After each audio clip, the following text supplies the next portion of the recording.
emfa mra kwa so ntomo srada se empenifo mra mu na wonkasa emfa homa wo mo asama adwadifo nso esre ese babi a wo motete abie wo mafiri ho enti empenifo amamu a ebe ha adwene papa wo ma ye kire akasa apa wonsem bi eka we hu ya boa ni nyina no edi ba besom mo anwumre yi anwumre a wo hwɛ me a mede nsɛm ebre wo yefem wo ma hene kofi asempama etwa ho na fe nsɛm nkyeremu nyina yemfa emamoe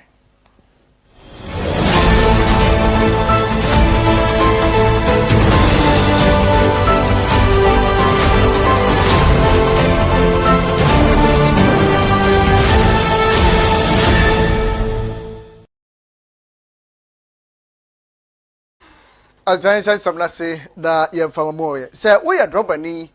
na wonam ofanko ensamu kwantempon so ya wo ani akire mu se wokokumase a ekwan ne nyekora ene ye hia ne se wotwa mu poku ase wotifsi emfuturu mu a wonamu a ekopem se wobetwa mu wonsamu jansen hon mu a ede ko na ensuo tokora de ne na se kora adobafo ya enam sa kwan eso ekire se wombe ye kire pa ede akira ban yi sanse se de ne masi ko no womani enye ho kora enam so ema wode krata eba abonten na Ghana Private Road Transport Union wo muka ho bie afi Ghana Road Transport Coordinating Council wo mo so eka ho bie no mo tworo krata ede pa abonten se saa kwan yi adahwa ache yi papa abandada no da hyase se wo ye saa kwan yi besi wantumi anye kwan na nwi a akwan ya ba eto aso na enso yehunu hwe adabafo ekire se wo metre na sade na videos bi ene stories bi baba este empenifo bi si a wo mo ye na ye dinkomo e de afrim penifo yi ankasa eho national chairman e de ma Ghana Road Transport Coordinating Council eye Alhaji Tanko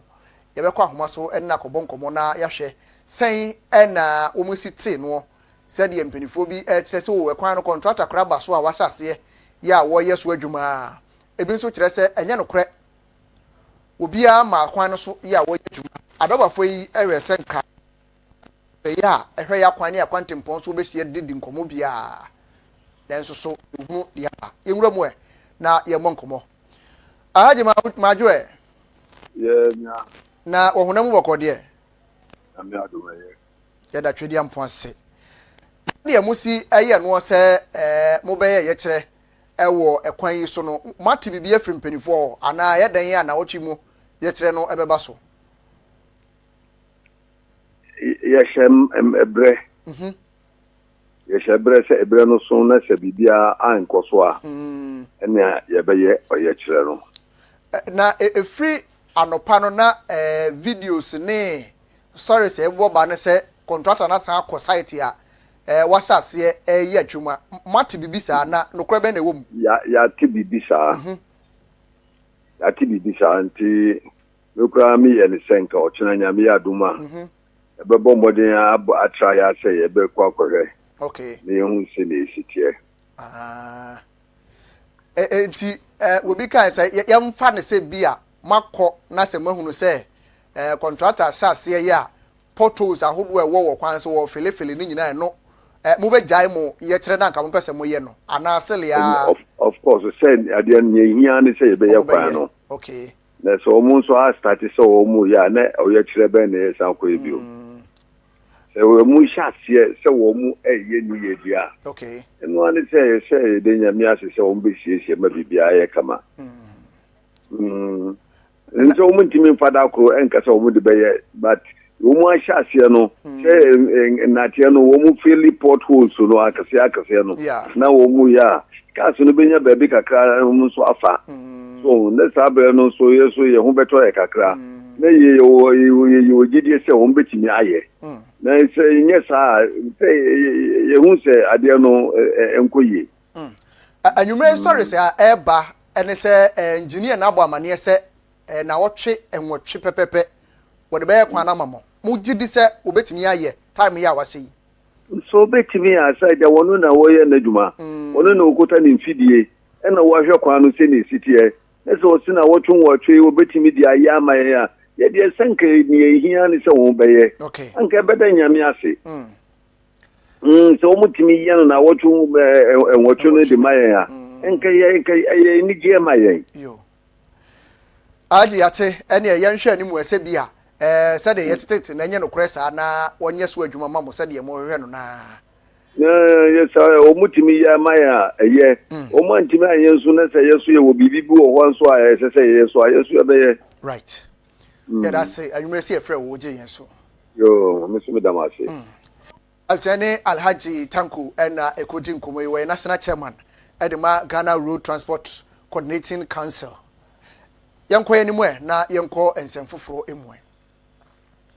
Coalition of Unpaid Nurses and Midwives womo so a kire se woma ya dwuma abosome enwotwenie woma ka 2 years se eba no akam besine emaye enuti woma friends and trofo nhyia mu akasa de akira pan yi se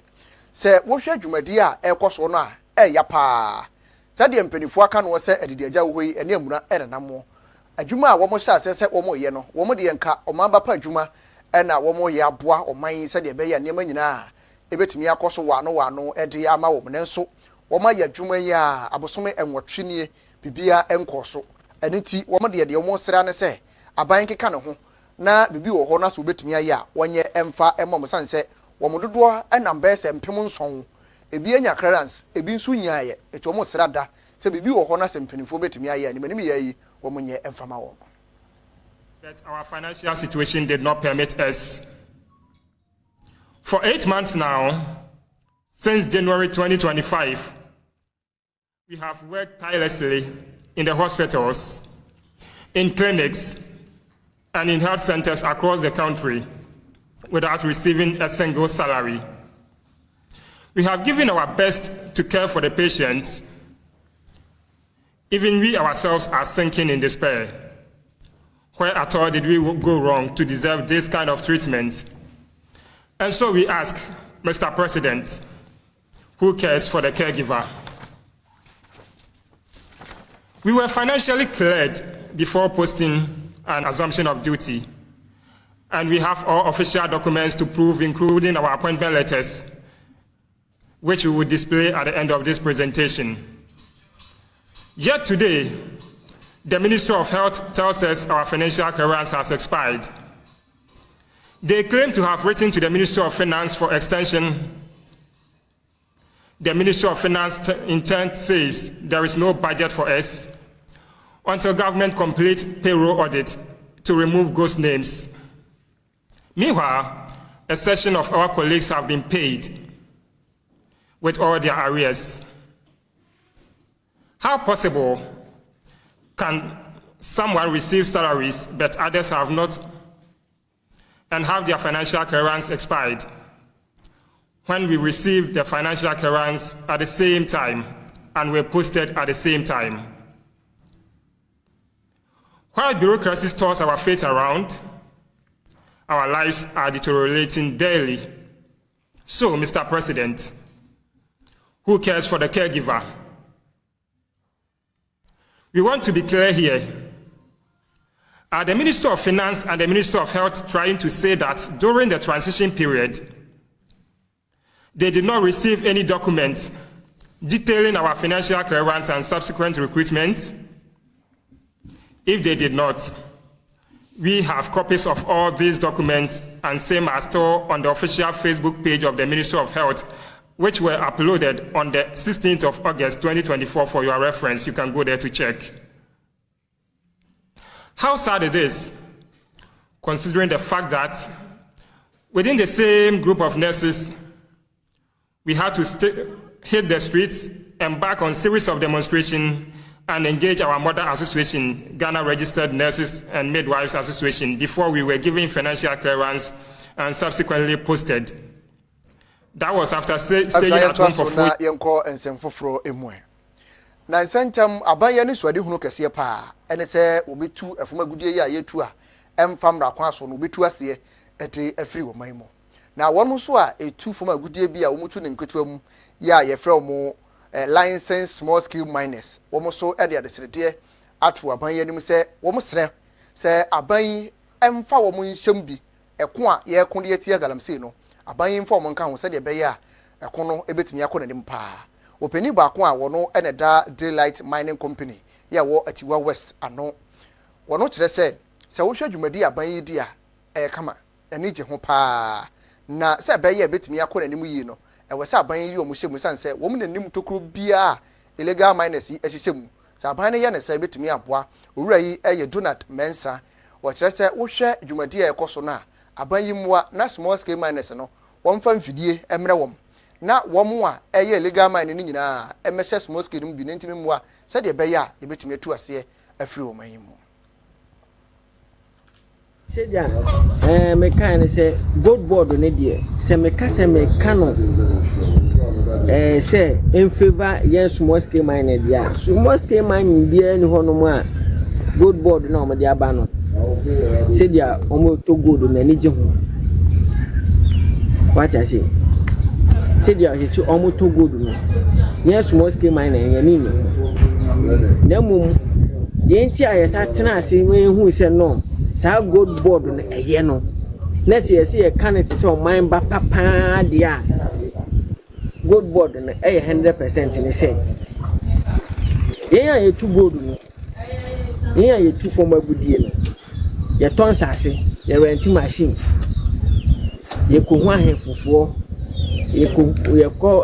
can say mineral commission for ekoye sa for sa process ni na mu asana ye asasena kan yensa kan say wi a ni ye aduma na kura ne hu yan omu hu yan si eskafo ye tu ya de ekotoma no no ono so weska chen ya ye tu wacha sie ana omo to firi yan chen no so kwakoton na mabrofo no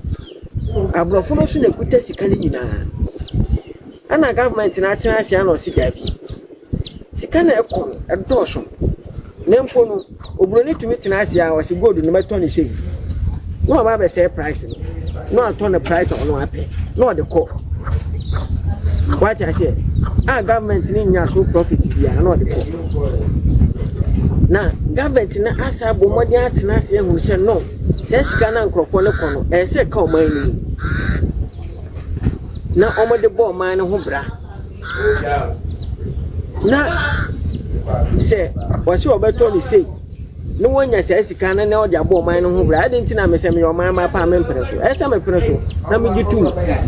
na mo mi bisa se ya mpani fo ni sika no o mo de be aduma na na on se bibi se ba meka se de meka ne se o mo be nya to boase na small scale mining small scale mining wo ma we mu no omun twin bayen anase omumra grounds na omumehwe omuman penifo ne mra grounds enya sojafo anase penifo ne invite say omu invite small scale mining bia wo man bia mu anase omeko no region by region no omuma media no mu media no emmo dawuro small scale mining no de esra ban say o ma bie mu anaso omo ma equipment a ye de be kan adwuma no ni ebie adwuma no na 24-hour economy president say o de aba no sa mo wo nsuo so no ye employ wom yantua ensam so na ye nkoyanim electrocam adwumakuo yi a wo etu enkyene ewo songo ya no ewo adan empotem ho no mu a na adwumafo a wo adwuma ho wo do so yi papa ene wo nam bebro se empem ene etire kura na anopai na wo ye kire de ko jan ne ade abobomuti adan ya wo hawo nyina ne se contract ya wo de adwuma no yagire nyina de afiri wo nsem na wo gina Ghana Labor Act 2003 Act 651 eno so na wo gina ya wo kire se wo hwe adwumade ya wo edie ewo electrocam ase ho no mu no a dwumade a wo di no emra no emom ho kwan se obaji omutumi krata de afiri wo nsem mpa ewo se otu omoka na emom wo san emom mere kakra ewo wo manim ansa watumi agetumi no afiri wo nsem na nso ye de o manhunu hwe wo mote ya ne se empenifo se yaje omutumi krata afiri wo nsem wo mutumi anya dwuma ebiem eno nti wo mo de adesede de ato mpenifo anim se ye ne saa ema no nye yie emra no soso ɛna yɛde ebu man no ɛma ɛyɛ ɛno nti saa deɛ a mpanimfoɔ mmerɛ na deɛ mmara no ɛteɛ no wɔn mfa nto sɛdeɛ bɛyɛ na wɔn nso wɔn nsa ɛbɛtumi akɔ wɔn ano. Anyima binye kwana peke mutiri anyima mtanga no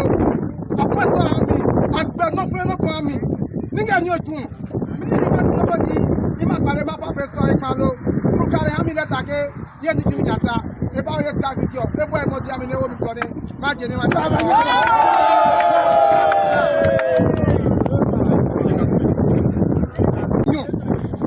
anyima binye kwana peke mutiri anyima mtanga no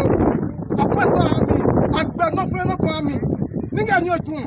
mini ma no bodi ima pare ba pa peso e kalo ku kare ha mi leta ke ye ni timi jata e ba ye ska video e bo e mo dia mi ne wo mi kone ma je ni ma ta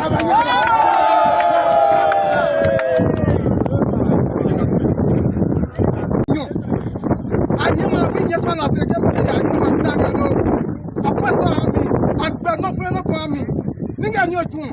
mini ma no bodi ima pare ba pa peso e kalo ku kare ha mi leta ke ye ni timi jata e ba ye ska video e bo e mo dia mi ne wo mi kone ma je ni ma ta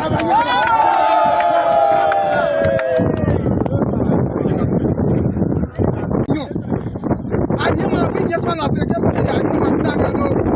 apweso ami akbe no fe no kwami ninga nyo tun mini ma no bodi ima pare ba pa peso e kalo ku kare ha mi leta ke ye ni timi jata Abisa yanko yanimu na yemfa ensemi pi entra so emfama wo. Deputy National Communication Director de ma MPP amunyukwe owura Alhaji Kamadin Abdullahi. Na wakasa ya wo kire se wo hwe nse wo mpoku ase kwan yi a aban eya ehyase ewo abandada ne pen so. Na enso so se de wo man mu yesidi amanyosem kata ye ne ye bibia no ene na ama kwan yi enkoso no sanse abandada ne bra wo hyase ya na wo ye no wanwie aban yi ba yi na nke wo se eye ne first project kura wo be hyase na enso so wo ba ye ene wo tru na jeje mu se de yesi eye amanyosem wo man mu aban we ba na wo be hyade yase a foforo ba wo metoa so afi kura no we so ye na wo kwa foforo ba wo metoa so ha dwene yi pa na Alhaji Kamadin se ade ba kwa wate pa se ema kwan yi nkoso compensation se aban behwe na wo betua compensation no ede ama won mo ibubu wo madan wo kwan no so no ayetini pa eno na ama kwan yi ne yo entumi enkoso no enti wo kasa yi wo se atofo asen bete a wo manan enye hapa na mo nto na wo mo a ibubu wo madan firi kwan ho no yentua wo nyina kasa de beye na aban yi ebetumi asase na kwan no so waye ama omanfo ho atowo mo. We're told that some compensation issues were lingering, and as a result, work stalled. Compensation as in the peoples whose properties were on that stretch that they ought to demolish for construction to go on. So monies supposed to be paid them had some difficulties along the way. That's one. Two, contractor himself suffering as a result of funding because it's a GOG project, as it were. And three, they had some difficulty as in, basically it's about funding and of course the compensation and some moving of, utility, if you like, channels equipment. Water, Ghana Water and ECG have their poles or some issues they need to move. So these three major issues were the issues that they cited to be stalling the project, as it were. Where we are now, currently, I do not have, but I will urge the media once again to investigate properly to find out where exactly are we. Okay? If it's about funding, let me tackle it from here. Do we have a priority as a country? And is governance or government a continuum, as we rightly say? Look, there are critical roles in this country, especially our trunk roads, that we shouldn't joke with at all. We shouldn't put NDC, MPP to it at all, no matter what. America is where it is today because production is actually on top notch. And what they do is that if between maybe New Jersey and New York, there's supposed to be access for some factories to be able to move their whatever, they will make sure that is done devoid of politics. Our problem is, I ask the question whether government is a continuous asset in this country. If MBP is embarking on a project and NDC comes, NDC will say because MBP was doing it, if we finish it, it is their credit. NDC, and vice versa. That's what happens. You see, we have to call a spade and stop some of these things. That's where the problem is. The money is for Ghana. The money is not for NDC or MPP. So if you have given a contract, look, let me give an example. Look at the Pukase interchange. When Akufo-Addo came, it was zero work done. However, NDC initiated it, went to African Development Bank, got some loan, and then espoused why we needed that interchange. When Akufo-Addo came, he said, no, let's build on it. He went, it was supposed to be two or three tier. He went and then modified and said, look, let's do a 4th tier. So we would need this amount of money. Government of Ghana added a little bit. African Development Bank gave us the money, and that Pukase interchange is done. So I expect when NDC comes, this project, I'm told, is about $342 million Ghana cedis or so, the amount. And it's just about 32 or 32.4 kilometers. It's not much. So what is stopping it? If government of Ghana can get over 300 million to buy sanitary pads for students we don't even know, you cannot get $100 million Ghana city to give to a contractor to ease the way for us. Come on, it's our priority. When we say this, they say it's politics. It's not politics. Malam Yaboransa Road, we knew the 9th May before Kufuor and Kufuor. Asama agadifoɔ yi a yɛfrɛ wɔn peaceful settlement association. Wɔn dwumadie yi a wɔn die ne nneɛma ahodoɔ deɛ wɔn tontɔn bibiri paa. Na wɔn kyerɛ sɛ baabi a wɔteɛ no yɛtuo ma firi hɔ nom. Ɛno nti wɔn ayɛ yɛkyerɛ de kɔgyan abobɔ wɔn ti akasa de akyerɛ mpanyinfoɔ paa. Sɛ mpanyin akasa uyi ti na wankasa ho a anya ne yɛ ibɔne. Ɛno nti wɔn akasa wɔn ti ho ɛkyerɛ sɛ asama mansi no atena yɛ no ɛna ayɛ sɛ wɔtuo mu na wɔde asase no ama ankrankra bi mu watuma yɛ adwuma so na wɔno so ɛde yɛ n'adwuma a wɔpɛ ɛno na wɔn kyerɛ sɛ dabi wɔn mpene ɛma so sanse wɔn tena hɔ yi a wɔn hyɛ ase sɛ wɔn yɛ wɔn adwuma nyɛ nnɛ wɔn ayɛ adwuma boa ebie ɛna ebi kyerɛ sɛ wɔn de hwɛ wɔn ma ɛno abi ɛna wɔn didi ho a eti nnɛ sɛ mpanimfoɔ aba mu sɛ wɔn ba bɛgye a wɔn nte aseɛ da ɛde nti wɔn akasa paa ɛde akyerɛ assembly ne sɛ ade a wɔyɛ no wɔnyaye na sɛ wanhwɛ yie na wanyaye a wɔmɛto ntasu kɔkɔɔ de akyerɛ ne papapapa ɛnam so ɛma akuafo yi kan ho bom anopa yi yɛ kyerɛ a nsɛm bi a wɔn kan yɛ no yɛntie wɔn. And I'm a member of Peaceful Settlers Association. The reason why we are protesting is very simple. We are protesting because the municipal chief executive Ashma! Ashma! Ashma! Boy! Boy!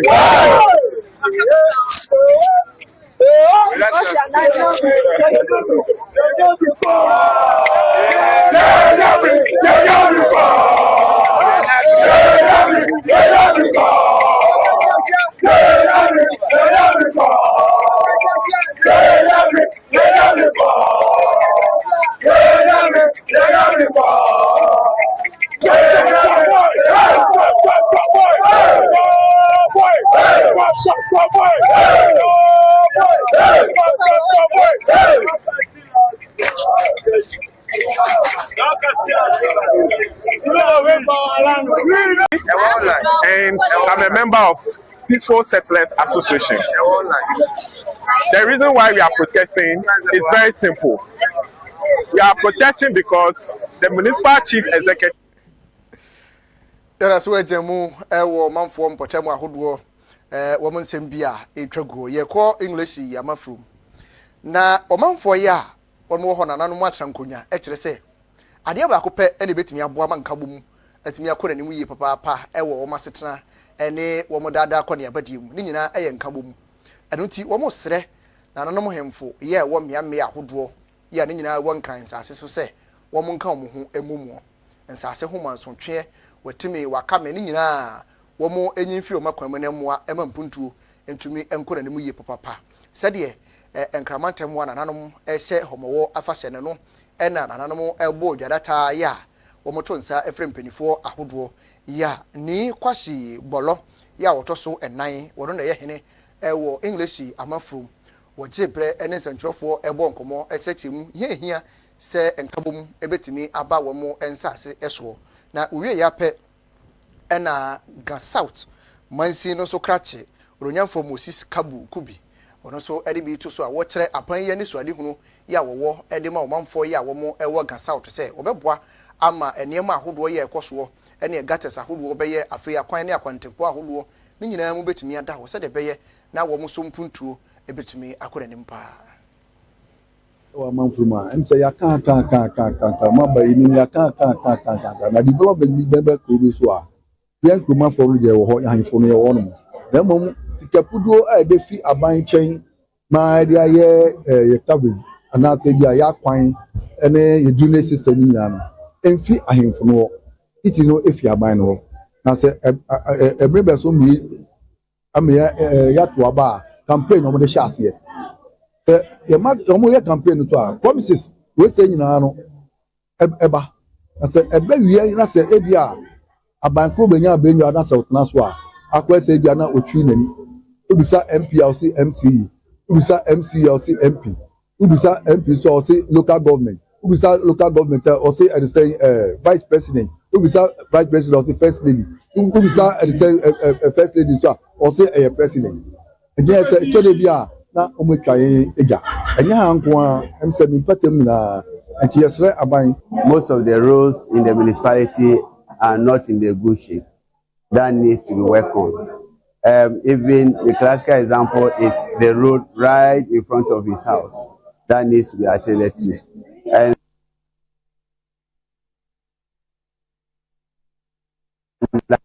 like our President John Dramani Mahama said in the budget that they released to the nation, that every year there's going to be 10 kilometers of roads being given to each constituency in the country. And Botiano Engage Amanfro is one of the constituencies. The areas where we need to create those gutters for the water to flow, we shall do those things also. But as we speak now, currently, what we are doing is the silting of the gutters and the drains, so that anytime it rains, the water will not overflow to destroy properties and lives. Not English Amanfo alone. The Gan South municipality, we have 2 constituencies, and each of them stand to benefit from the 10 kilometers in the budget. Every year, not only this year. The papa bam faso ankasa ehu won faso ankasa be fi senia ubeye no omusa ye won kra be ka tese mi me ko ni bi se ne ya bebru na nyame na dom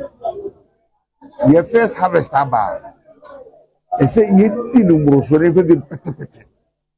ye hu sa ko ma bi sibio ene ye homo wa am wa manfruma em say ya kan ma ba yini ya kan na development bi bebe ko bi iramu ewo apoye mantam no emu Redemption Faith Ministry eye asafo ye wo achem kade ewo kwa bibrem mansin no emu na asafo yi akoya ye de ama our Faith in God Foundation eye mobrofie ya wonmo ewo ho emofra ya sebe wo mu ne eni eja ene wo ho no mo ya ye hwe wo mu a asafo yi akoya ye de ama wo mu na sofpeni ya woda wo ma no eye akwame asare na wono ene da asafo ya no a odi animu ema okoye saa ayeyi edi ema wo manfo na abra wokoye no wo kire se eye afe idwumadie ya wo mo etadie enye wenko ene de di kan ya wo mo ehwase wo mo taaye pa sanse eya wo mo boa wo mo a eni bie sanse twro no se de ye twro ne ka no wo mo ntimi ntra fie na wo mo nko a emfa wo mo nsa ehye mo de me fam no mu didi eme mo mafuru so ewo se wo mo ne wo manfo bi a wo mo eni bie no enso so edidi ema yeyi na abra wo mo koye no director ya woda our Faith orphan home na no eyuru adusa akode wo no so age ne ma yo fe so e de aseda ema asafo ipa with the Redemption Faith Ministry ano ɛwɔ KJ. Na last year 31st, ana ɛka akoma sɛ ɛwɔ sɛ yɛyɛ yɛn wɔfaasefo yɛn maame yɛn mma yɛn nananom bi abɛyɛ. Na ɛka yɛn akoma no yɛtoto yɛn nsa ase ɛna wɔn si offense bi wɔ akwatia na ɛwɔ sɛ yɛbɛboa wɔn. Na mmom yɛduru akwatia no yɛbɛyɛ that was 31st January 1st January. Yɛduru akwatia no yɛhu ni sɛ offense ɛyɛ tu.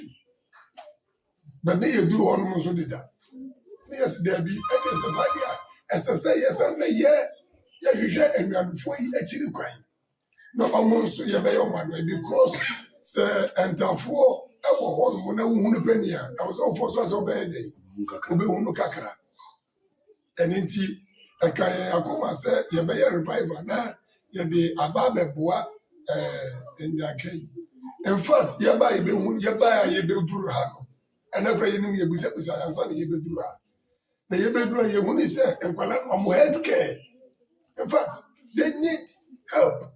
In fact, you share baby on way, over there, Bromo plaster. You only hear cement, only hear more. And Miss Rese, and sorry, I buy more penny for, and me support you. Na yemra, and me share, and my friend, brother, one year womb, one fast room, and let him out to my bibiara. And it Miss Ray, and Grand as of for, and sorry, Pentecost, and Sora Cassiano, woman support you. Yemabua, ya papa, young shame of Frey, and that team, and Palabi, your baby, see her, because and sorry be, and a kai, Madame Master, Madame Master. No, thank you, sir. By our faith in God Foundation, Saddam, yet redemption faith ministry, or Adikesia, Amayamaya. It's I don't know. I said, Ombra Mayamwa. I said, I scheme, said to Mamu, the animal. Yeah, my man and more. Self profile, I'm going to say.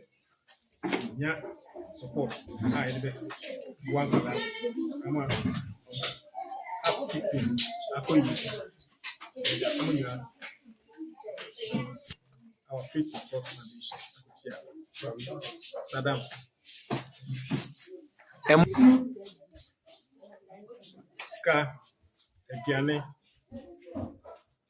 And books.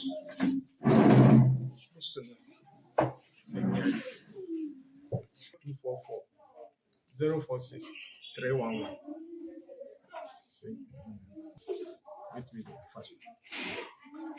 Tama yenyina salite bi so na ye na ye ho ye kwaba tie ba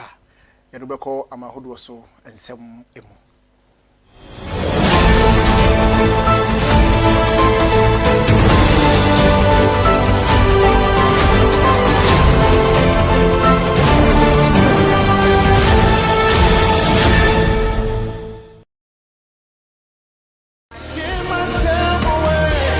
Hallelujah, Nyankopɔn tumi wɔ so. Nyankopɔn wo sra wɔ so na sɛ wo pɛ wo kɔpɛ emu nimdie sɛ na bɛyɛ obetuma yɛ adwuma wɔ wiye bre yi mu a mekamfo Center for Apostolic Ministerial Apprenticeship kama ene de ama wo. Center for Apostolic Ministerial Apprenticeship esi Apostle Joseph A. Jackson sreso pɛ. Ministerial training courses ahodo pii na yeye wudi dwuma bi ewo Nyankopɔn fie na sa opentete a apostolic ministry training ewo ho ma wo yeye prophetic ministry training, pastoral or teaching ministry training, women ministry training, youth ministry training enso wo ho, Christian missions and church planting training, evangelistic ministry training enso wo ho, eldership or lay ministry training enso ewo ho a kama for eye ediama wo kama ewo Unique Icon International School a ebe Royal Ravico Hotel ewo Nungwa ewa Accra heya. Freyen 0500-200-033 and 0246-819-345. So what bejen tete ewo kama enyema we bi na osabetumi aka ministerial license any credentials, apostolic consecration for apostles, prophetic consecration any ne akeka hu nyina won sabetumi aka bi. Center for Apostolic Ministerial Apprenticeship kama where servant leaders are trained.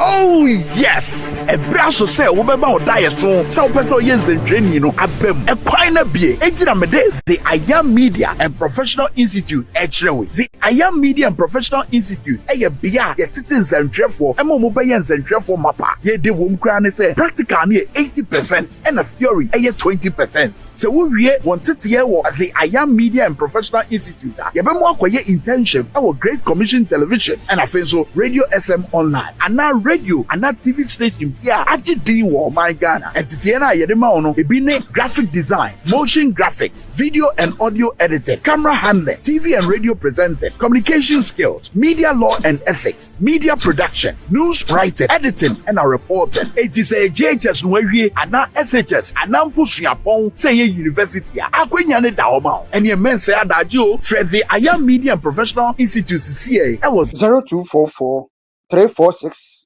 632. And now we call one office what Great Commission Television Nungwa Cantamanto Omobay St. Michael Primary School, the I Am Media and Professional Training Institute, where professionals are trained. Shannon Sese Singapore accredited by the National Schools Inspectorate Authority. Nichomutia from Nasia.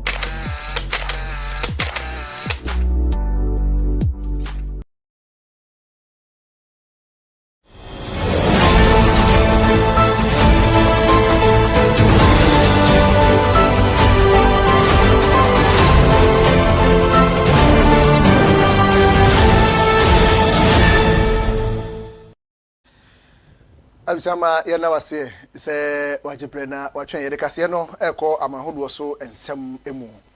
yewura mu Nigeria maino emu Nigeria atifi atoye afam kura ye frɛ no Sokoto na womanfo ye a womo ho ebo amane se subonto bi adane abutu endam so ama nipa aduanan de sese yi womugu so ye a womo tini pɛ womo a womo hunu womo ewo nsuo no emu na Nigeria National Emergency Management Agency ya se Ghana ha ke be frɛ mo se NADMO no Nigeria ho de yeso wo mo kyerɛ se sade wo musi ete asɛm no anyo de kra peni kwankyerɛfo ya woda wo ma no eyewura Zubaida Umar wono ena ebo amane ya wo kyerɛ se abra a wote sa amane boyi wote ne se enipa be se duenum ena na wo mu kodwa ewo edwa ye frɛ no koronyo ehwonom ena na adwerefo yi nyina ete subonto yi mu ana wo mu kwa kodidwa ena fofia nto ataya ekoda ne butu yi wo nsuo ne enipa du ena wo matimi ayi wo mu a wo manka ate asefo ho biemu na emu aduanan so de wo mu hunu wo ya wo mu guso epe wo mu ewo nsuo no emu eti wo mu guso ya wo mu ehwa se bia ene enko na wiye enkodu wo kyerɛ no pade na nyame ya atom ama saa enipa aduanan yi wo nsa atimi aka bi yɛkɔ anigidie mu Ghana adwomtoni ya neti ene Peter Fameye Boza edi adodo na de nim no eye Fameye wode afutuo ama Ghana mabunu pa ese mabunu dodo na wo hono mu a enam se eno ahodo yi a wo no mo ene Ghana babunu pa branto wa timetra se vibitasi gu na nim pa ne gina ho a so woni sisi mu oden nyu be wi ase ma obesese gu ne ho so wo kyenka ne sesa mayi bobo so a dada mayi asa de wadanda ntade saa ene wotu hofo se de esi kono enye se Ghana mabunu chenyi ma de dane ya ya de ha twene ye pa nto de futuo mabunu se wontwe ho mfamfiri saa de we hu sanse ya de ha twene pa ene obehwe abrantewa obesia no woni we ne nam ade be chi obesia no ne foforo ne nam saa ena ekoso a wosenye ni titire eye ne nuano mu adwontufuo yi wode sa futuo yi mom se wontwe ho mfamfiri hu sanse emwa kra ya de a wanhwe yie na wode sa abrabo yi ene nanamo a ebetumi ate wo nkwana so ntem kra ene tu wonhwe na wontwe ho mfiri ho wunya baako bi na wone ne te na wote wasem ase a tiawa na wone na tena kopim se twedi ampon be yatom na watimi akra ye ne ho ade no abaye ho kani fefefe se beye na abeda no de emwa eto be konsohwem nti wonhwe na wontwe ho mfiri ho Fameye nsemi so ane ebegyina na nwumre yi nsemu a de be so mo se Paramount TV de nyina asie de aseda Emma Hola Sevilla Hemba Center bebo papa na fe nyarwa hodo ye tete wo no obetu nyina ase e de ama san dro na wodi edi djuma e wo na so ya fe go sem travel and tour se brae na wakontem nyina wo ma na enko wano emfa ema bia na wo pe birth set ana se passport ibie e na wo pa bebo wo ama nsa akapi ena gad e ya posin anwure wo koda ipe bi de fa posin na emo apa na etumi ekoni mu papa na fe enema ahodo ye a ahyehye osi ase nyini nyina emfa emfi ora no buka bia nyini nyina emfi homa na akobodwamu a wonso watimi asere yi pa Eden Hills Residential Services ka ho bi wo mansase am watimi asisu dan bia na opedan so a nyina da obeboa wo ama onsa akapi nyuma ko ya da roma na wo so ya sene de semi ebe somo anwure yi yemfa sida bi Emma won mo eboa ye fi ha camera fi MCR ene editors ahodo nyina nso asida bi enko emfa emom ye femo mahene kofi asempa nwure mi besomo e wo Paramount News so ma me na wase na me ma mo ene hwe